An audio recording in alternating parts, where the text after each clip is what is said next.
एक दिन भोर के समय लोगों ने देखा, शमशान से थोड़ा हटकर औंधे मुंह एक औरत की लाश पड़ी थी, जिसका आधा शरीर गंगा के पानी में था।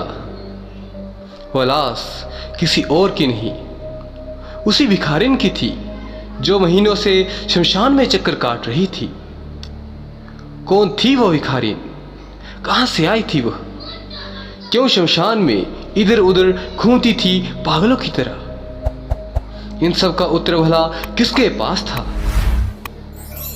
शमशान के रखवाले चौधरी ने एक बड़े से वजनी पत्थर में भिखारिन की लाश रस्सी में बंधवाई और गंगा की बीज धारा में डलवा दिया उसे, क्योंकि चौधरी का वह कर्तव्य था जिसे उन्होंने पालन किया था शमशान बाबा का नाम लेकर। हीरामन चौधरी भला क्या जानते थे कि वह भिखारिन कोई और नहीं बल्कि 3-4 साल से लापता कालिंदी थी।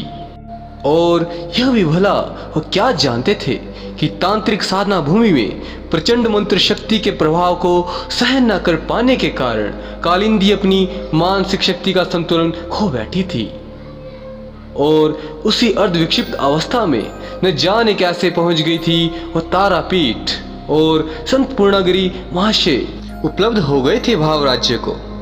संत पूर्णागिरी अपनी शिष्या रूपा महाभैरवी को भूले नहीं थे, भूलते भी कैसे।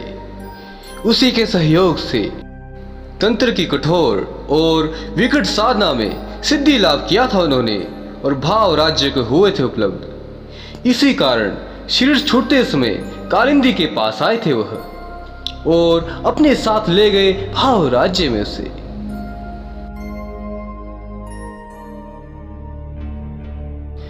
इस घटना का मैं आपसे आगे वर्णन करूं उससे पूर्व मेरा आपसे एक छोटा सा निवेदन है।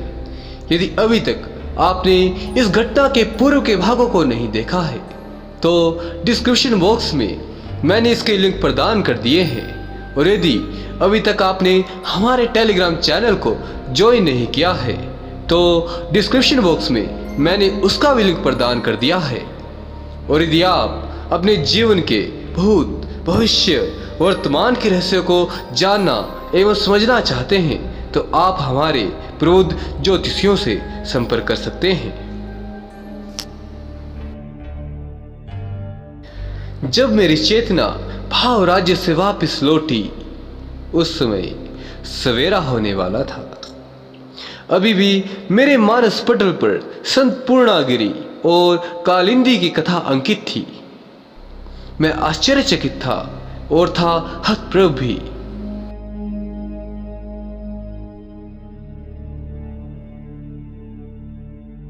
अब तक अपने क्षेत्र में जो कुछ उपलब्ध हुआ था और जो कुछ हुआ था अनुभव, वह सब आध्यात्मिक जगत का परम सत्य था, जिसके भीतर योग तंत्र साधना का गूढ़ रहस्य छिपा हुआ था, जिसको जानने समझने की दिशा में अधिक व्यग्र और आकुल हो उठा मैं। क्या बतलाऊं मैं आपको, मेरी आंतरिक स्थिति अपने आप में दयनीय हो रही थी। मैं अपने शरीर में रहते हुए भी नहीं था, इस संसार में रहते हुए उससे अलग था।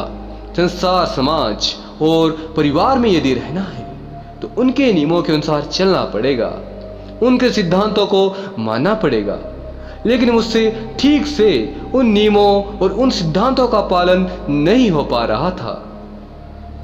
सचमुच मेरे जीवन का संक्रांति काल था वह। मैं ना इधर का था और ना तो उधर का। उसी विकट अवस्था में आकृष्ट हुआ मैं पहली बार हिमालय की ओर। अब तक मेरी विद्युत चुंबकीय मानसिक ऊर्जा तरंगों ने काफी उन्नति कर ली थी, जिसके फलस्वरूप मुझे स्वयं ज्ञात हो जाता था कि कौन महात्मा, कौन संत, कौन योगी और कौन सिद्ध साधक कहाँ है, किस रूप में है और किस स्थिति में है। यह महान उपलब्धि थी मेरे लिए, इसमें संदेह नहीं। न जाने किस प्रेरणा के वशीभूत होकर एक दिन चल पड़ा मैं ऋषिकेश के लिए। वहां के आध्यात्मिक वातावरण ने मुग्ध कर दिया था मेरी आत्मा को एक बार की।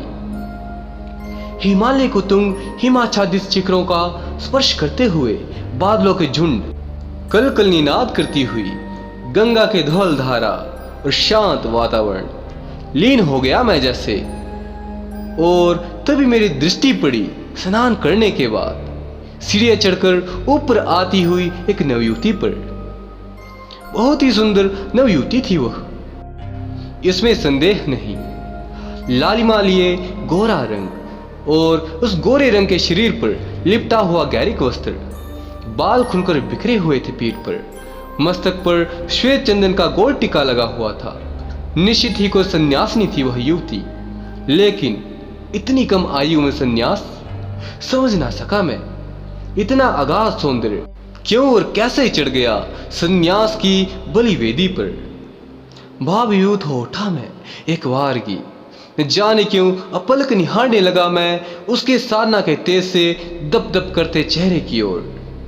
उसने भी मेरी ओर देखा एक बार सिर दृष्टि से और मुस्कुरा दी धीरे से। अब वह सन्यासिनी मेरे निकट आ चुकी थी। आखिर रहा ना गया मुझसे, पूछ ही बैठा मैं,